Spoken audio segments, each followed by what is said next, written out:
Paano ka ano nga ba yung pinasok mo? It's construction, right? Construction. Paano ka napunta sa construction? Nung umuwi kami sa Pilipinas nung dalaga ako, nag-supply ang dad ko, nag-umpisa sa supplies.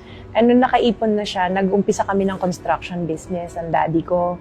So nung nag-asawa na ako, yung asawa ko naging foreman ng daddy ko. Ah, totoo? Oo. Yun ba yung tinapos ninyo pareho sa kolehiyo? Hindi, pareho kaming computer management ang tinapos namin. Okay, pero ang construction na pag-aaralan. Na pag-aaralan. So, naging foreman yung husband ko sa negosyo ng daddy ko.